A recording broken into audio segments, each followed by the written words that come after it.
من الشيطان الرجيم. بسم الله الرحمن الرحيم. الحمد لله الذي هدانا لهذا وما كنا لنهتدي لولا أن هدانا الله.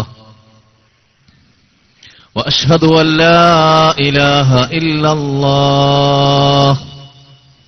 وأشهد أن سيدنا وحبيبنا ومولانا محمدا صلى الله عليه وسلم عبده ورسوله وصفيه وخليله. الصلاة والسلام عليك يا سيدي يا رسول الله. صلوات ربي وسلامه عليه وعلى آله وعلى أصحابه وعلى أغصان دوحته وعلى أقطاب دعوته ومن تبعهم بإحسان إلى يوم الدين. أما بعد، أعوذ بالله من الشيطان الرجيم. بسم الله الرحمن الرحيم. ولقد سبقت كلمتنا لعبادنا المرسلين إنهم لهم المنصورون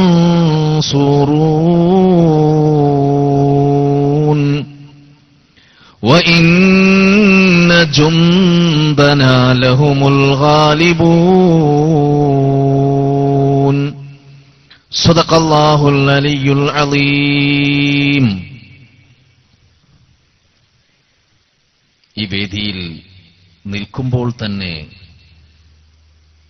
ഞാൻ രോമാഞ്ചം കൊള്ളുകയാണ്. ഈ മഹാസമ്മേളനം 10 മണിക്ക് കഴിയും എന്നാലോചിക്കുമ്പോൾ വല്ലാത്ത സങ്കടം. ഇത് പ്രഭാതം വരെ നീണ്ടിരുന്നെങ്കിൽ ഈ വേദിക്ക് മുമ്പിൽ പ്രത്യക്ഷപ്പെട്ടുകൊണ്ട് പ്രസംഗിക്കുക എന്നുള്ളത് എത്ര വലിയ ഭാഗ്യമാണ്. ഇവിടെ വന്നു ചേരാൻ ഭാഗ്യം കിട്ടുക എന്നുള്ളത് തന്നെ വലിയ ഒരു അനുഭവമാണ്. ജീവിതത്തിലെ ഓർത്തുവെക്കാവുന്ന ഒരനുഭവം. ഈ അനുഭവത്തിൽ നിങ്ങളോടൊപ്പം പങ്കുചേരാൻ സാധിച്ചതിലുള്ള സന്തോഷം. ഞങ്ങൾ വന്നുകൊണ്ടിരിക്കുമ്പോൾ കേട്ട സുന്നി കേരളത്തിന്റെ രോമാഞ്ചമായ നാസർ ഫൈസിയുടെ പ്രഭാഷണം, ഏറ്റവും ആദരണീയരായ താക്ക ഉസ്താദിന്റെ ഉപദേശം, അതിനുശേഷം നടന്ന നമ്മുടെ ഖതീബ് അവറുകളുടെ പ്രൗഢഗംഭീരമായ പ്രഭാഷണം, ശേഷം SKSSFന്റെ സംസ്ഥാന കാര്യദർശി സവിസ്തരം സമസ്തയുടെ പ്രാമാണികതയും ആധികാരികതയും വിശദീകരിച്ചുകൊണ്ടുള്ള പ്രഭാഷണം. ഇനി നടക്കാൻ പോകുന്നത് മനോഹരമായ ഒരു കലാശക്കൊട്ട്. ഇതെല്ലാം നിറഞ്ഞു നിൽക്കുന്ന ഈ മഹത്തായ സദസ്സ്, നിങ്ങളുടെ മുഖങ്ങൾ കാണുമ്പോൾ തന്നെ ഞാൻ വല്ലാതെ സന്തോഷിക്കുകയാണ്. നിങ്ങൾക്ക് ഓരോരുത്തർക്കും 2 കാതുകളല്ല, ഒരുപാട് കാതുകളുള്ളതുപോലെ എനിക്ക് തോന്നുകയാണ്. നിങ്ങൾക്ക് 10ഉം 15ഉം 20ഉം കാതുകളുണ്ടായിരുന്നെങ്കിൽ അത് മുഴുവനും ഈ വേദിയിലേക്ക് തുറന്നുവെക്കുമെന്ന് എന്നെ ബോധ്യപ്പെടുത്തുന്ന സദസ്സ്. എത്ര ശാന്തമായിട്ടാണ് ഇവിടെയുള്ള പ്രഭാഷണങ്ങളെല്ലാം നിങ്ങൾ ശ്രവിച്ചത്. ഇത് ഈ പ്രസ്ഥാനത്തിന്റെ പ്രത്യേകതയാണ്. നിങ്ങൾക്ക് മാത്രമേ ഇങ്ങനെ കഴിയൂ. അല്ലാത്തവർക്ക് കഴിയുമോ ഇതുപോലെ വേദിയിൽ വന്നിരിക്കാൻ, ഇതുപോലെ കേൾക്കാൻ? സുമ്മും ബുക്മുൻ ഉമ്യുൻ ഫഹും ലാ യഅഖിലൂൻ. സമസ്തയുടെ മഹത്തായ ആദർശം ഉൾക്കൊള്ളാൻ കഴിയാതെ പുറത്തു നിൽക്കുന്ന ആളുകൾക്ക് പറ്റിപ്പോയ പാളിച്ച അവർ ഒന്നും കേൾക്കാത്തവരായി എന്നുള്ളതാണ്. കേൾക്കാൻ വരില്ല, അവർ ഇതുപോലെ ഇരിക്കില്ല. 2 മണിക്കൂറുകൾ, 3 മണിക്കൂറുകൾ, 4 മണിക്കൂറുകൾ, എത്ര മണിക്കൂറുകൾ ഇരുന്നാലും മടുപ്പ് വരാതെ പിന്നെയും ആവേശത്തോടുകൂടി ഇരുന്നുകൊണ്ട് ശ്രവിക്കുന്ന സുന്നി പ്രവർത്തകന്മാരുടെ പാരമ്പര്യം അവർക്കില്ല. സുമ്മും ബുക്കുമുൻ ഉമ്യുൻ, അവർ കേൾക്കാത്തവരാണ്. അവർ സംസാരിക്കാത്തവരായിരുന്നെങ്കിൽ അത്ര പ്രശ്നം ആയിരുന്നില്ല. അവർ കണ്ണു കാണാത്തവരായിരുന്നെങ്കിൽ അതും വലിയ പ്രശ്നമല്ല. പ്രശ്നം സുമ്മുൻ. പരിശുദ്ധ ഖുർആൻ കപടന്മാരെ കുറിച്ച് എടുത്തു പറഞ്ഞ ഏറ്റവും വലിയ പോരായ്മ അവർ കേൾക്കുന്നില്ല എന്നുള്ളതാണ്. കേൾക്കട്ടെ ഈ പ്രസംഗങ്ങൾ, ഈ പ്രഭാഷണങ്ങൾ, ഈ ഉത്ബോധനങ്ങൾ, ഈ താക്കീതുകൾ, ഈ സന്തോഷ വാർത്തകൾ, ഈ മഹത്തായ സമ്മേളനത്തിന്റെ ആരവം അവർ കാണട്ടെ. കാണുമോ എന്ന് എനിക്കറിയില്ല. അത്തരക്കാർ കാണുകയും കേൾക്കുകയും അറിയുകയും കാതുകൊടുക്കുകയും ചെവി കൊടുക്കുകയുമില്ല എന്നല്ലേ ഖുർആൻ പറഞ്ഞിരിക്കുന്നത്.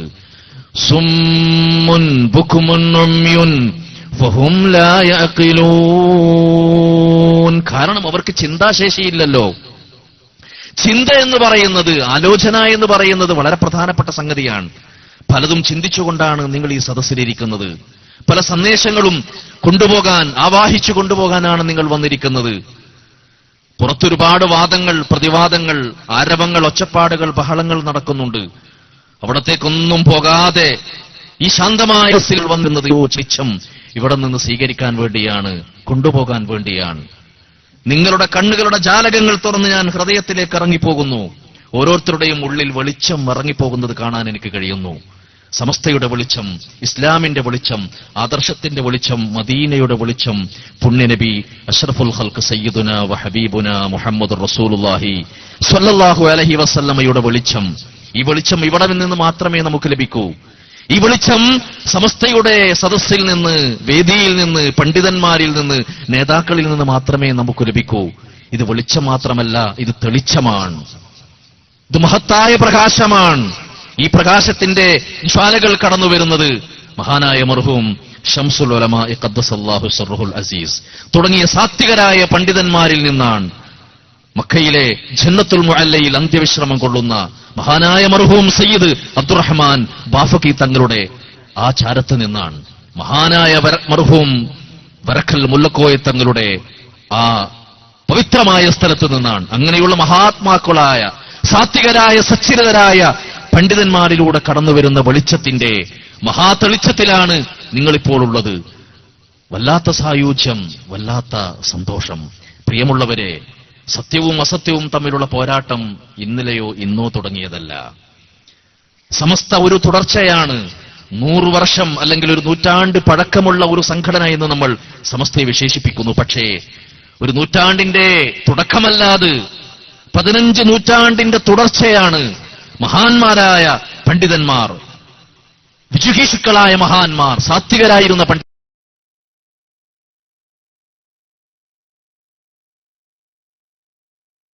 പണ്ഡിതന്മാർ, നവോത്ഥാന നായകന്മാർ, അവർ പ്രസ്ഥാനം എന്നിവിടെ പറഞ്ഞില്ലേ. വലിയ ദൗത്യം, കൂട്ടമായ ദൗത്യം, കൂട്ടമാപ്പന്മാരെ ഒന്നിച്ചു ചേർന്നുകൊണ്ടുള്ള നവോത്ഥാന ദൗത്യം അത് നിർവഹിച്ചുകൊണ്ടിരിക്കുന്ന മഹത്തായ പ്രസ്ഥാനം സമസ്ത കേരള ജംഇയ്യത്തുൽ ഉലമ. സത്യവും അസത്യവും തമ്മിലുള്ള പോരാട്ടത്തിന് എന്ന് സത്യമുണ്ടായോ അത്രയും പഴക്കമുണ്ട്. സത്യം എപ്പോൾ ആരംഭിച്ചോ അപ്പോൾ തന്നെ തുടങ്ങിയിട്ടുണ്ട് സത്യത്തിനെതിരായിട്ടുള്ള പ്രവർത്തനങ്ങൾ. പരിശുദ്ധ ഖുർആൻ പറയുന്നു, നിങ്ങൾക്ക് ശത്രുക്കളുണ്ട്. ഒന്നാമത്തെ ശത്രു, നിങ്ങളുടെ ഏറ്റവും വലിയ ശത്രു പിശാചാണ്. പിശാച് നിങ്ങളുടെ ശത്രുവാണ്. ഫത്തഖിദൂഹു അദുവാ, പിശാചിനെ നിങ്ങളുടെ ശത്രുവായി നിങ്ങൾ കാണണം. പരിശുദ്ധ ഖുർആൻ പറഞ്ഞു, രണ്ടാമത്തെ നമ്മുടെ ശത്രു, ഒന്നാമത്തെ ശത്രു പിശാചാണ്. രണ്ടാമത്തെ നമ്മുടെ ശത്രു അൽ കാഫിറൂൻ, വിശ്വാസത്തിനെതിരായിട്ടുള്ളവർ. നമ്മുടെ വിശ്വാസത്തെയും നമ്മുടെ ആദർശത്തെയും നമ്മുടെ ഈമാനിനെയും കളഞ്ഞുകുളിക്കാൻ ആരെല്ലാം പരിശ്രമിക്കുന്നുവോ അവർ നമ്മുടെ ആദർശ ശത്രുക്കളാണ്. നമ്മുടെ വൈരാഗ്യ ശത്രുക്കളല്ല, നമ്മുടെ വ്യക്തിപരമായ ശത്രുക്കളല്ല, നമ്മുടെ ആദർശപരമായ ശത്രുക്കൾ. രണ്ടാമത്തെ ശത്രുക്കളെ പരിശുദ്ധ ഖുർആൻ പരിചയപ്പെടുത്തി. മൂന്നാമത്തെ ശത്രു ആരാണ്? അൽ മുനാഫിഖൂൻ, കപടന്മാർ. കപടന്മാർ നമ്മുടെ ശത്രുക്കളാണ് എന്ന് പരിശുദ്ധ ഖുർആൻ പറയുന്നു. ഹുമുൽ അദുവ്വു ഫഹ്ദർഹും. പരിശുദ്ധ ഖുർആൻ ശത്രുക്കൾ ശത്രുക്കൾ എന്ന് പറഞ്ഞുകൊണ്ട് 3 വിഭാഗത്തെയാണ് പരിചയപ്പെടുത്തിയത്. ഒന്ന് പിശാച്, രണ്ടാമത്തേത് കാഫിറുകൾ, മൂന്നാമത്തേത് അൽ മുനാഫിഖൂൻ, കപടവിശ്വാസികൾ, കപടന്മാർ. ഉള്ളിൽ വിശ്വാസമില്ലാതെ വിശ്വാസമുണ്ട് എന്ന് പറയുന്നവർ, ഉള്ളിൽ സുന്നത്ത് ജമാഅത്തില്ലാതെ സുന്നത്ത് ജമാഅത്തുണ്ട് എന്ന് പറയുന്നവർ, ഉള്ളിൽ ആലിമീങ്ങളെ ബഹുമാനമില്ലാതെ പുറത്ത് ആലിമീങ്ങളെ ബഹുമാനിക്കുന്നു എന്ന് പറയുന്നവർ, പുറത്ത് ഞങ്ങൾ സമസ്തയുടെ ആളുകളാണെന്ന് പറയുന്നു, ഉള്ളിൽ സമസ്തയോട് സ്നേഹമില്ലാത്ത ആളുകൾ, അൽ മുനാഫിഖൂൻ. പരിശുദ്ധ ഖുർആനിലെ സൂറത്തുൽ ബഖറ, ഖുർആനിൽ നാം പരിശോധിച്ചു നോക്കിയാൽ രണ്ടാമതായി കാണുന്ന സൂറത്താണ് അൽ ബഖറ.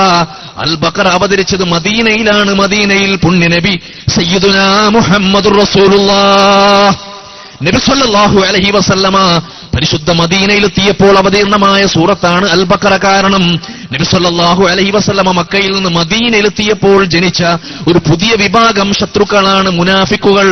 ആ മുനാഫിക്കുകൾ ആരാണെന്ന് പരിചയപ്പെടുത്താൻ അല്ലാഹു തആല അവതരിപ്പിച്ചു കൊടുത്ത സൂറത്ത്. ആ സൂറത്തിൽ 3 വിഭാഗം ആളുകളെ അല്ലാഹു തആല പരിചയപ്പെടുത്തുന്നു. ഒന്നാമത്തേത് മുഅ്മിനീങ്ങൾ, സത്യവിശ്വാസികൾ. അവരെ 4 ആയത്തുകൾ കൊണ്ട് അള്ളാഹു പരിചയപ്പെടുത്തുന്നു. അതുപോലെ തന്നെ രണ്ടാമത്തെ വിഭാഗം അൽ കാഫിറൂൻ, അവിശ്വാസികൾ, നമ്മുടെ വിശ്വാസത്തിനെതിരായിട്ട് നിൽക്കുന്നവർ. 2 ആയത്തുകൾ കൊണ്ടാണ് അള്ളാഹു തആല കാഫിരീങ്ങളെ പരിചയപ്പെടുത്തുന്നത്. എന്നാൽ മൂന്നാമത്തെ വിഭാഗം അൽ മുനാഫിഖൂൻ, കപടന്മാർ. നബി സല്ലല്ലാഹു അലൈഹി വസല്ലമയുടെ അടുത്ത് വന്നിട്ട് പറയുന്നു, നബിയേ, ഞങ്ങൾ നിങ്ങളുടെ കൂടെയാണ്, ഞങ്ങൾ നിങ്ങളുടെ കൂടെ, ഞങ്ങൾ ഇലാഹുള്ളാണ്, ഞങ്ങൾ ആളുകളാണ്, ഞങ്ങൾ ഈമാനിന്റെ ആളുകളാണ്, ഞങ്ങൾ ഖുർആനിന്റെ ആളുകളാണ്, ഞങ്ങൾ ദീനിന്റെ ആളുകളാണെന്ന് പറയും. പക്ഷേ വലം തുമിന്നൂബും വിഷയത്തില്ല. യഖൂലൂന ബിഅഫ്വാഹിഹിം മാ ലൈസ ഫീ ഖുലൂബിഹിം, അവരുടെ ഹൃദയത്തിലില്ലാത്ത കാര്യം അവരുടെ നാവ് കൊണ്ട് പറയുന്നു. അങ്ങനെയുള്ള മുനാഫിക്കീങ്ങളെ പരിചയപ്പെടുത്താൻ പരിശുദ്ധ ഖുർആനിൽ സൂറത്ത് ഖറീദിനായത്തിൽ അവർ അങ്ങേയറ്റം സൂക്ഷിക്കപ്പെടേണ്ടവരാണ്, അങ്ങേയറ്റം ഭയപ്പെടേണ്ടവരാണ്, അങ്ങേയറ്റം അവരുടെ നാശങ്ങളെ തൊട്ട് നാം ബോധവാന്മാരായിരിക്കേണ്ടതാണ്, ജാഗ്രത ഉണ്ടായിരിക്കേണ്ടതാണ്. കാരണം അവരുടെ ഫിത്ന, അവരുടെ നാശം നമുക്ക് പെട്ടെന്ന് മനസ്സിലാകില്ല. കാരണം നമ്മുടെ ഇടയിൽ നിന്നുകൊണ്ടാണ് അവർ പ്രവർത്തിക്കുക.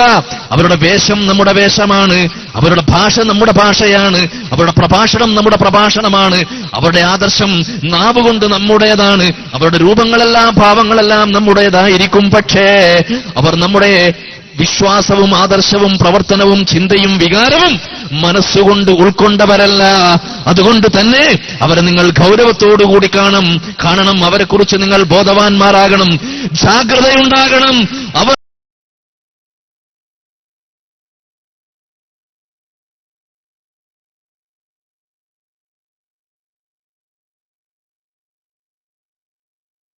നടത്തുന്ന എന്തെല്ലാം പ്രവർത്തനങ്ങളുണ്ടോ അത് എറിയണമെന്ന് അല്ലേ കാണുന്നില്ലേ നിങ്ങൾ? 23 മഹാനായ റഈസുൽ മുഹഖിഖീൻ ഉസ്താദുൽ അസാതീദ് കണ്ണിയത്ത് ഉസ്താദ്, അങ്ങനെയുള്ള മഹാനവറുകൾക്കെതിരെ യുദ്ധം നടത്തിയ വിഭാഗം, പോരാട്ടം നടത്തിയ വിഭാഗം, മഹാനായ ശംസുൽ ഉലമയും കണ്ണിയത്ത് ഉസ്താദും നേതൃത്വം നൽകിയ മഹത്തായ പ്രസ്ഥാനത്തെ എവിടെയെല്ലാം തകർക്കാൻ അവസരങ്ങൾ കിട്ടുമോ ആ അവസരങ്ങൾ പാർത്തു നിന്ന വിഭാഗം ഇപ്പോൾ പറയുന്നു, ഞങ്ങൾ കണ്ണിയത്ത് ഉസ്താദിന്റെ ആളുകളാണ്, ഞങ്ങൾ ശംസുൽ ഉലമയുടെ ആളുകളാണ്.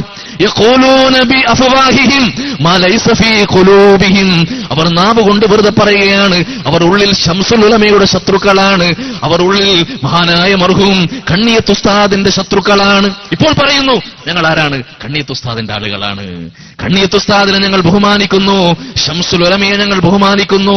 ശംസുൽ ഉലമയെ എവിടെയെങ്കിലും ഞങ്ങൾ കുറ്റം പറഞ്ഞതായി നിങ്ങൾ തെളിയിച്ച് കാണിച്ചു തരുമോ എന്ന് ചോദിക്കുന്നു. പ്രിയമുള്ളവരെ, 23 വർഷം നിരന്തരം മഹാനായ ശംസുൽ ഉലമക്കെതിരെ പ്രവർത്തിച്ചു, മഹാനായ കണ്ണിയത്ത് ഉസ്താദിനെതിരെ പ്രവർത്തിച്ചു. ഈ പ്രസ്ഥാനത്തെ തകർക്കാൻ എവിടെയെല്ലാം അവസരങ്ങൾ കിട്ടുമോ അതിനു വേണ്ടി എല്ലാവിധ ശക്തിയും ചെലവഴിച്ചു. ആൾഫലം കൊണ്ട്, അർത്ഥഫലം കൊണ്ട്, എന്തെല്ലാം തലങ്ങളിൽ പ്രവർത്തിക്കാൻ കഴിയുമോ ആ വഴികളെല്ലാം സ്വീകരിച്ചുകൊണ്ട് പ്രവർത്തിച്ചവർ ഇപ്പോൾ പറയുന്നു ഞങ്ങൾ ശംസുൽ ഉലമയുടെ ആളുകളാണ്, ഞങ്ങൾ കണ്ണിയത്ത് ഉസ്താദിന്റെ ആളുകളാണ്. മനസ്സിലാകുന്നുണ്ടോ നിങ്ങൾക്ക് ആരാണ് മുനാഫിക്കുകൾ, ആരാണ് കപടന്മാർ, ആരെയാണ് ഭയപ്പെടേണ്ടവർ, ആരാണ് സമൂഹത്തിൽ ഫിത്നയുണ്ടാക്കിയവർ? അലാ ഇന്നഹും ഹുമുൽ മുഫ്സിദൂൻ. അവർ ഫസാദ് ഉണ്ടാക്കുന്നവരാണ്, അവർ ഫിത്നയുണ്ടാക്കുന്നവരാണ്, അവർ കുഴപ്പമുണ്ടാക്കുന്നവരാണ്. അൽ ഫിത്നതു നായിമ, ഫിത്ന ഉറങ്ങിക്കിടക്കുകയാണ്. ലഅനല്ലാഹു മൻ ഐഖലഹാ. മഹല്ലുകളിൽ, വീടുകളിൽ, കുടുംബങ്ങളിൽ ആരാണോ ഫിത്ന ഉണർത്തിയത്, ആരാണോ ഫിത്നയെ ഉജ്ജ്വലിപ്പിച്ചത്, അവൻ നശിച്ചു പോകട്ടെ, അവൻ നശിച്ചിരിക്കുന്നു എന്ന് പ്രാർത്ഥന നൽകപ്പെട്ട വിഭാഗം, ലഅനത്തിന്റെ പ്രാർത്ഥന വീണ വിഭാഗം. അൽ ഫിത്നതു നായിമ ലഅനല്ലാഹു മൻ ഐഖലഹാ. അപകടം കൊണ്ടല്ലേ ഇവർ? വാപ്പയും മക്കളും തമ്മിലെതിരായി. വാപ്പ സമസ്ത കേരള ജംഇയ്യത്തുൽ ഉലമയുടെ ആദർശം വഹിക്കുന്നുവെങ്കിൽ അതാ മകൻ പറയുന്നു, വാപ്പ അത് വേണ്ട, നമുക്ക് വേറെ വഴിയിൽ പോകാം. വാപ്പയെയും മക്കളെയും തെറ്റിച്ചു, ഉമ്മയെയും മക്കളെയും തെറ്റിച്ചു, കുടുംബത്തിൽ ഭിന്നതയുണ്ടാക്കി, മദ്രസകളെ പരസ്പരം രണ്ട് ഭാഗങ്ങളാക്കി തരംതിരിച്ചു. ഒരു മഹല്ലിൽ ഒരേ ആദർശം പറയുന്ന രണ്ട് പള്ളികൾ. പ്രിയമുള്ളവരെ, നിങ്ങൾ ചിന്തിക്കണം, എവിടെയാണ് നാശം? അലാ ഇന്നഹും ഹുമുൽ മുഫ്സിദൂൻ. അവരാണ് ഫസാദിന്റെ ആളുകൾ, അവർ ഫസാദ് ഉണ്ടാക്കുന്നവരാണ്. അവർ സ്വയം ഫസാദിന്റെ ആളുകളെന്ന് മാത്രമല്ല, അവർ നാശമുണ്ടാക്കുന്നവരാണ്. ഈ നാശത്തെക്കുറിച്ച് നാം ബോധവാന്മാരാകണം. അൽ ഫിത്നതു അശദ്ദു മിനൽ ഖത്ലി. ഒരു സമൂഹത്തിന്റെ ഐക്യം, സമുദായത്തിന്റെ ഐക്യം, ഒരു മഹല്ലിന്റെ ഐക്യം, ഒരു കുടുംബത്തിന്റെ ഐക്യം, ഒരു നാട്ടിന്റെ മതപരമായ ഐക്യം ഒരു മുസ്ലിമിനെ സംബന്ധിച്ചിടത്തോളം വളരെ പ്രധാനമാണ് എന്ന് പരിശുദ്ധ ഖുർആൻ നമ്മോട് പറയുന്നുണ്ടല്ലോ. മദീനയിൽ പുണ്യ നബി അഷ്റഫുൽ ഖൽഖ് സയ്യിദുനാ വ ഹബീബുനാ മുഹമ്മദുർ റസൂലുള്ളാഹ് സ്വല്ലല്ലാഹു അലൈഹി വസല്ലമയുടെ പരിശുദ്ധമാകുന്ന മസ്ജിദിനെതിരെ ഒരു പുതിയ പള്ളി ഉണ്ടാക്കിയല്ലോ മുനാഫിഖീങ്ങൾ. എന്താണ് ആ പള്ളിയുടെ പേര്? മസ്ജിദുൽ ളിറാർ. മസ്ജിദുൽ ളിറാർ എന്ന് പറഞ്ഞുകൊണ്ട് ഖുബാ പരിസരത്ത് അവർ ഉണ്ടാക്കിയ പള്ളി. ആ പള്ളി മുഅ്മിനീങ്ങൾക്ക് ഭിന്നതയുണ്ടാക്കാൻ, മുഅ്മിനീങ്ങളുടെ ഇടയിൽ കുഴപ്പമുണ്ടാക്കാൻ, മുഅ്മിനീങ്ങളുടെ ഇടയിൽ ഛിദ്രതയുണ്ടാക്കാൻ പള്ളി ആത്യന്തികമായി തഖ്വയല്ല, നിസ്കാരമല്ല, ഇബാദത്തല്ല, ആത്മീയമായ ചൈതന്യമല്ല. ഞങ്ങളുടെ പ്രസ്ഥാനം എവിടെയുണ്ട് എന്ന് പ്രസ്ഥാനത്തിന്റെ മേൽവിലാസം തെളിയിക്കുന്ന പള്ളി, ഞങ്ങൾക്ക് പ്രത്യേകമായ ഐഡന്റിറ്റി ഉണ്ട് എന്ന് ജനങ്ങളെ കാണിക്കാൻ പള്ളി അവിടെ ഉണ്ടാക്കിയപ്പോൾ ആ പള്ളിയുടെ നിൽക്കാൻ ക്ഷണിക്കുന്നതാരെയാണ്? പുണ്യ നബി മുഹമ്മദ് മുസ്തഫ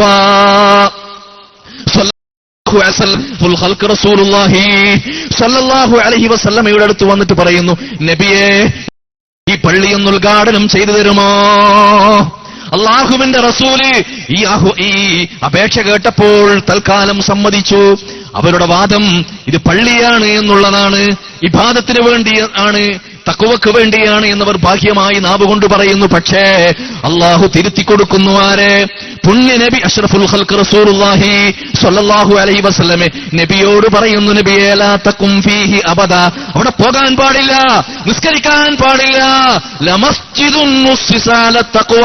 എല്ലാ പള്ളികളിലേക്കും പോകാൻ പാടില്ല, എല്ലാ പള്ളികളിലേക്കും പോകാൻ പാടില്ല. പള്ളി എന്ന് പേരുണ്ടായാൽ മതിയോ? മസ്ജിദ് എന്ന് പേരുണ്ടായാൽ മതിയോ? നിർമ്മിക്കുമ്പോൾ ലക്ഷ്യം തഖ്വയാകണം. പള്ളി നിർമ്മിക്കുമ്പോൾ ലക്ഷ്യം ആത്മീയമായ ചൈതന്യമാകണം. ആത്മീയമായ ചൈതന്യം ലക്ഷ്യം വെച്ചുകൊണ്ടുള്ള പള്ളിയല്ല ആ പള്ളി, അത് ലഭിക്ക പള്ളിയാണ്. തഫ്രീഖം ബൈനൽ മുഅ്മിനീൻ. മുഅ്മിനീങ്ങളെ ഛിന്ന ഭിന്നമാക്കാനുള്ള പള്ളിയാണ്, അങ്ങോട്ടേക്ക് പോകാൻ പാടില്ല എന്ന് ജിബ്രീൽ അലൈഹിസ്സലാം മദീനയിൽ ചിറകിട്ടടിച്ചു വന്നുകൊണ്ട് പുണ്യനബി മുഹമ്മദ് മുസ്തഫ സ്വല്ലല്ലാഹു അലൈഹി വസല്ലമ തങ്ങളെ കേൾപ്പിക്കുന്നു. എന്താണ് നബി സ്വല്ലല്ലാഹു അലൈഹി വസല്ലമ ചെയ്തത്? സഹാബികളോട് പറഞ്ഞു, സഹാബികളെ, നിങ്ങൾ ആ പള്ളി അവിടെ നിലനിർത്താൻ പാടില്ല. അത് ഫിത്നയുടെ കേന്ദ്രമാണ്, അത് ഫസാദിന്റെ കേന്ദ്രമാണ്, അത് അതിനെ നിങ്ങൾ നശിപ്പിച്ചു കളയണം. ആരാണ് പറഞ്ഞത്? പുണ്യനബി മുഹമ്മദ് മുസ്തഫ. ഒരു അമുസ്ലിമിന്റെ ആരാധനാലയം നശിപ്പിക്കാൻ പാടില്ല എന്ന് പറഞ്ഞ പരിശുദ്ധ ഖുർആൻ. ഒരു മുസ്ലിമല്ലാത്ത അമുസ്ലിമിന്റെ ആരാധനാ പാത്രത്തെ ചീത്ത പറയാൻ പാടില്ല എന്ന് പഠിപ്പിച്ച മുഹമ്മദ് സല്ലല്ലാഹു അലൈഹി വസല്ലം. ക്രിസ്ത്യാനികൾ മദീന പള്ളിയെപ്പോ പാനടത്താൻ പള്ളിയിൽ പ്രത്യേകം സൗകര്യം ഏർപ്പെടുത്തി കൊടുത്ത പുണ്യനബി മുഹമ്മദ് മുസ്തഫ സല്ലല്ലാഹു അലൈഹി വസല്ലം ജൂതന്മാരുമായും ക്രിസ്ത്യാനികളുമായും മദീനയിൽ വെച്ചുകൊണ്ട് സന്ധി സംഭാഷണത്തിൽ ഏർപ്പെട്ടുകൊണ്ട് അവരെയും കൂടി സഹകരിപ്പിച്ച ലോകത്തിന്റെ നായകൻ, പ്രപഞ്ചത്തിന്റെ വിമോചകൻ മുഹമ്മദ് മുസ്തഫ സല്ലല്ലാഹു അലൈഹി വസല്ലമ പറയുന്നു, ആ പള്ളി പൊളിച്ചേക്കണം, ആ പള്ളി തകർത്ത് കളയണം. അഹ്ലുസുന്നത്ത് വൽ ജമാഅത്തിന്റെ ആശയങ്ങളെ, പരിശുദ്ധ ദീനിന്റെ ആശയങ്ങളെ നശിപ്പിക്കാൻ പ്രവർത്തിക്കുന്ന എന്തെല്ലാം ശക്തികളുണ്ടോ അവർക്കെതിരെയുള്ള പോരാട്ടം ആരംഭിക്കുന്നത് പുണ്യനബി മുഹമ്മദ് മുസ്തഫ സ്വല്ലല്ലാഹു അലൈഹി വസല്ലം മസ്ജിദുൽ ളിറാർ പൊളിക്കാൻ സഹാബികൾക്ക് ഓർഡർ കൊടുക്കുന്ന ആ സംഭവത്തോടുകൂടിയാണ് അതിനെ നീക്കം ചെയ്തു ചരിത്രത്തിൽ നിന്ന്. അതുകൊണ്ട് പ്രിയമുള്ളവരെ, നാം ആലോചിക്കേണ്ട വിഷയം, സത്യവും അസത്യവും തമ്മിലുള്ള പോരാട്ടം ഇന്നോ ഇന്നലെയോ ആരംഭിച്ചതല്ല, അതിന് ചരിത്രത്തിന്റെ പഴക്കമുണ്ട്. സത്യം എപ്പോൾ ആരംഭിച്ചുവോ അന്ന് മുതൽ ആരംഭിച്ചിട്ടുണ്ട് സത്യവും അസത്യവും തമ്മിലുള്ള പോരാട്ടം. പക്ഷേ എപ്പോഴും സത്യം വിജയിച്ചു നിൽക്കുന്നു, അസത്യം പരാജയപ്പെടും.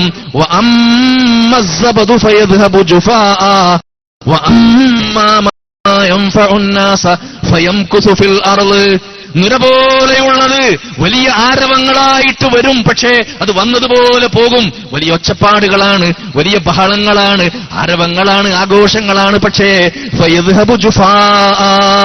അത് വന്ന വഴിയേ പോകും, അതിന് നിലനിൽപ്പില്ല, അതിന് സ്ഥായീഭാവമില്ല. എന്നാൽ ജനങ്ങൾ ഉപകാരമുള്ള പള്ളി, ജനങ്ങൾക്ക് ഉപകാരമുള്ള മദ്രസ, ജനങ്ങൾക്ക് ഉപകാരമുള്ള പ്രസ്ഥാനം, ജനങ്ങൾക്ക് ഉപകാരമുള്ള പണ്ഡിതന്മാർ, അത് ഭൂമിയിൽ സ്ഥിരമായി നിൽക്കും. അത് തകർന്നു പോകില്ല, അത് ശിഥിലമാകില്ല, അത് നശിച്ചു പോകൂല, അത് ഉണങ്ങിപ്പോവുകയില്ല. അത് ശക്തിയോടെ, വർദ്ധിത വീര്യത്തോടെ, ഉജ്ജ്വലതയോടെ, പ്രകാശത്തോടെ എന്നെന്നും നിലനിൽക്കും. അതുകൊണ്ട് പ്രിയമുള്ളവരെ, സത്യവും അസത്യവും തമ്മിലുള്ള പോരാട്ടം കാണുമ്പോൾ നാം മനസ്സിലാക്കേണ്ടത് അന്തിമമായ വിജയം സത്യത്തിനായിരിക്കും. വല്ലാഹു മുത്തൂനി വകരിഹൽ കാഫിറൂൻ.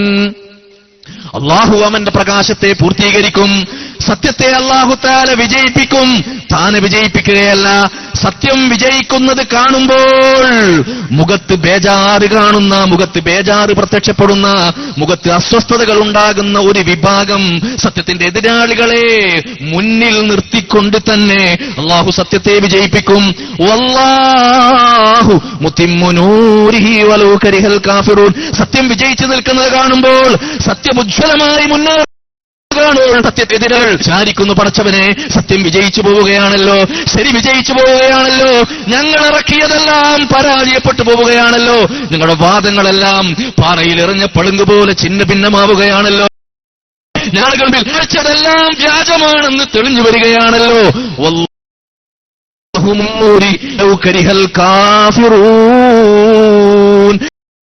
എപ്പോഴും സത്യത്തേരെ കൊഞ്ഞനം കുത്തുന്നവരുണ്ടാകും. ഒരു വിഭാഗം എപ്പോഴും സത്യം വിജയിച്ച് വരുന്നത് കാണുമ്പോൾ അവർക്ക് ബേജാറുണ്ടാകും, വിഷമമുണ്ടാകും. പക്ഷേ സത്യത്തെ വിജയിപ്പിച്ചു നിർത്താൻ, സത്യത്തെ ഉജ്ജ്വലമാക്കാൻ ഒരു വിഭാഗം എന്നെന്നും നിലനിൽക്കുന്നുവെങ്കിൽ അസത്യത്തെ നാം ഭയപ്പെടേണ്ടതില്ല. അതാണ് ബഹുമാനപ്പെട്ട സമസ്ത കേരള ജംഇയ്യത്തുൽ ഉലമ ഇങ്ങനെ ആദർശത്താലെക്കുറിച്ചാണ് പുണ്യനബി അഷ്റഫുൽ ഖൽഖ് മുഹമ്മദുർ റസൂലുള്ളാഹി സ്വല്ലല്ലാഹു അലൈഹി വസല്ലമ പറഞ്ഞത്, ലാ തസാലു ത്വായിഫത്തുൻ മിൻ ഉമ്മത്തി ളാഹിരീന അലൽ ഹഖ്. എന്റെ സമുദായത്തിൽ നിന്ന് ഒരു വിഭാഗം എപ്പോഴും സത്യത്തിൽ വിജയിച്ചു മുന്നേറുന്നവരായിരിക്കും. ആരാണ് ആ വിഭാഗം? അത്തായിഫത്തുൽ മൻസൂറ, വിജയം അർഹിക്കുന്ന വിഭാഗം, വിജയം നേടുന്ന വിഭാഗം. താൽക്കാലികമായി ചില തിരിച്ചടികൾ ചിലപ്പോൾ കണ്ടേക്കാം, താൽക്കാലികമായി വിജയിച്ചില്ല എന്ന് തോന്നിയേക്കാം, ശത്രുക്കൾ വിജയിച്ചു പോയല്ലോ എന്ന് തോന്നുന്ന അവസരങ്ങൾ ഉണ്ടാകാം. പക്ഷേ അന്തിമ വിജയം സത്യത്തിനായിരിക്കും. ആരെ കൂട്ടുപിടിച്ചാലും, ഏതെല്ലാം എതിരാളികൾ കൂട്ടുപിടിച്ചാലും, ഏതെല്ലാം സ്വാധീനങ്ങൾ ഉപയോഗിച്ചാലും അവർക്ക് വിജയിച്ചു നിൽക്കാൻ കഴിയില്ല. എല്ലാ ശക്തികളും ഒന്നായി സത്യത്തിന് വിചാരിച്ചാൽ അള്ളാഹു വിചാരിക്കാത്ത കാലത്തോളം സത്യം പരാജയപ്പെടുമോ? ഇല്ല. അതല്ലേ ചരിത്രം തെളിയിക്കുന്നത്. ഇസ്ലാമിന്റെ പുണ്യനബിയുടെ കാലശേഷമുള്ള ഇസ്ലാമിന്റെ 15 നൂറ്റാണ്ടിന്റെ ചരിത്രമെടുത്തു നോക്കൂ നിങ്ങൾ. ഓരോ കാലഘട്ടത്തിലും ഉണ്ടായി മഹാന്മാരായ പണ്ഡിതന്മാർ, നവോത്ഥാന നായകന്മാർ, ഒന്നാം നൂറ്റാണ്ടിലെ പരിഷ്കർത്താവ് മഹാനായ ഉമർ ഇബ്നു അബ്ദുൽ അസീസ്. ഏറ്റവും അധികം മഹാനവറുകൾ നേരിട്ട പരീക്ഷണവും പ്രശ്നവും പ്രയാസവും എന്തായിരുന്നല്ലേ? കള്ള ഹദീസുകൾ രംഗത്ത് വന്നതായിരുന്നു. നബി സല്ലല്ലാഹു അലൈഹി വസല്ലമയുടെ പേരിൽ കള്ള ഹദീസുകൾ രംഗത്ത് വന്നു.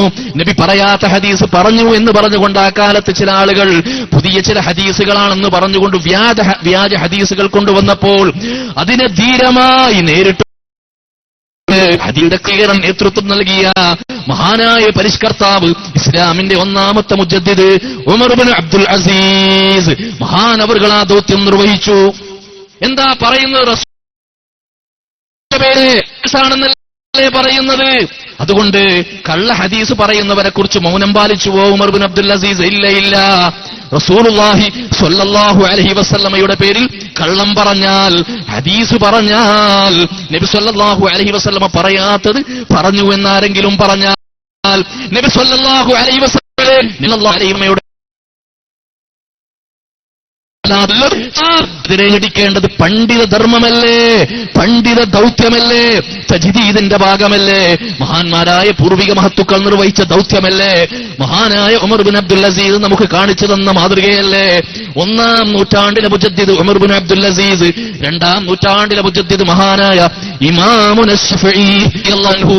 ശാഫിഈ ഇമാം കർമ്മശാസ്ത്രത്തിൽ വിശാരദനെന്ന് മാത്രമല്ല, ഫിഖഹിന്റെ അത്യുന്നതമായ ലോകത്തെത്തി എന്ന് മാത്രമല്ല, മഹാനായ കർമ്മശാസ്ത്ര മേഖലയിലെ മുജ്തഹിദ് എന്ന് മാത്രമല്ല, രണ്ടാം നൂറ്റാണ്ടിൽ ഈ ഉമ്മത്തിന് ആത്മീയ വെളിച്ചം നൽകിയ നവോത്ഥാന നായകനായിരുന്നു.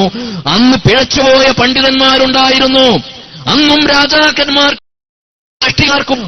പണ്ഡിതന്മാരുണ്ടായിരുന്നു.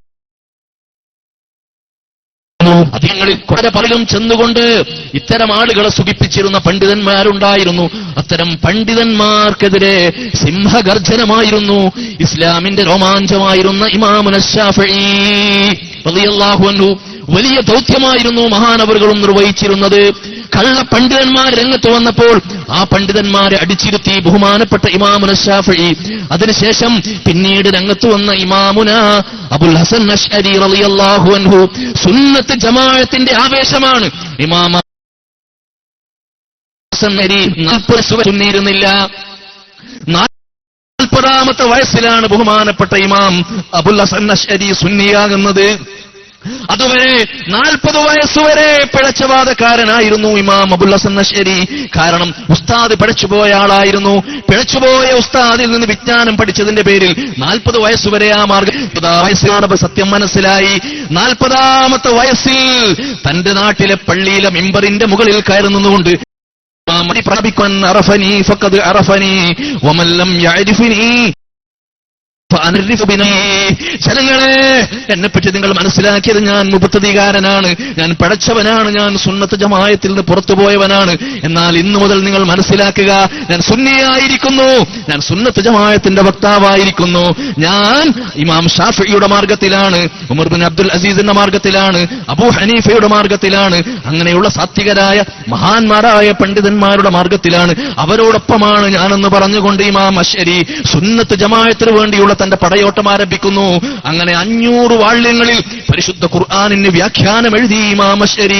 1 വാള്യമല്ല, 2 വാള്യമല്ല, 500 വാള്യങ്ങളിൽ സുന്നത്ത് ജമാഅത്തിന്റെ ആശയങ്ങൾ സ്ഥിരപ്പെടുത്താൻ ഇമാം അശ്അരി ഗ്രന്ഥമെഴുതി, വ്യാഖ്യാനമെഴുതി, പരിശുദ്ധ ഖുർആനിന്റെ വ്യാഖ്യാനം. അങ്ങനെയുള്ള ഇമാം അശ്അരി 3ാം നൂറ്റാണ്ടിൽ സുന്നത്ത് ജമാഅത്തിനെ നിലനിർത്താൻ എല്ലാ എതിരാളികളോടും പടപൊരുതി. എല്ലാ ചെറുതും വലുതുമായ പുത്തൻ വാദങ്ങൾക്കെതിരെ പടപൊരുതി ഇമാം അശ്അരി. ഒരിക്കൽ ഒരു വിഭാഗം വന്നിട്ട് പറഞ്ഞു, അല്ലാഹു പ്രവാചകന്മാരെ പറഞ്ഞയച്ചിട്ടുണ്ട് പ്രാണികളിലേക്ക്. ചെറിയൊരു വിഷയമാണ് കേൾക്കുമ്പോൾ. പ്രാണികളിലേക്ക് അല്ലാഹു തആല പ്രവാചകന്മാരെ പറഞ്ഞയച്ചിട്ടുണ്ട്, വണ്ടുകളിലേക്ക് പ്രവാചകന്മാരെ പറഞ്ഞയച്ചിട്ടുണ്ട്, ഇങ്ങനെയുള്ള ജീവികളിലേക്ക് അല്ലാഹു തആല പ്രവാചകന്മാരെ പറഞ്ഞയച്ചിട്ടുണ്ട് എന്ന ഒരു വാദം ഒരു വിഭാഗം മുഴക്കിയപ്പോൾ അവർക്കെതിരെ ശക്തമായ പടയോട്ടം നടത്തി മഹാനായ ഈ പണ്ഡിതൻ. മഹാന്മാരായ ഈ പണ്ഡിതന്മാരുടെ മാർഗം അതാണ്. ചെറുതും വലുതുമായ ഒരു വിഷയവും അവർ വിട്ടിട്ടില്ല. ഇസ്ലാമിന്റെ ശരിയായ ആദർശത്തെ വെല്ലുവിളിക്കുന്ന എന്തെല്ലാം വാദഗതികൾ ആരൊക്കെ കൊണ്ടുവന്നോ അതിനെയെല്ലാം മുളയിൽ തന്നെ നുള്ളിക്കളയാൻ പരിശ്രമങ്ങൾ നടത്തി മഹാന്മാർ. അതിനുശേഷം വന്ന ഇസ്ലാമിലെ ഏറ്റവും വലിയ നവോത്ഥാന നായകൻ ഇമാമുന അസ്സയ്യിദ് അബ്ദുൽ ഖാദിർ ജീലാനി ഖദ്ദസല്ലാഹു സിർറുൽ അസീസ് മഹാനവറുകൾ ഇസ്ലാമിലെ മുജദ്ദിദായിരുന്നു, നവോത്ഥാന നായകനായിരുന്നു. ജീലാനിയിലൂടെ ഈ ഉമ്മത്തിന് ലഭിച്ചത് ഒരു കാലഘട്ടത്തിലുള്ള നവോത്ഥാനമാണ്. മഹാനായ ഇമാം ജീലാനിയും നിർവഹിച്ച ദൗത്യം സാധാരണക്കാരായ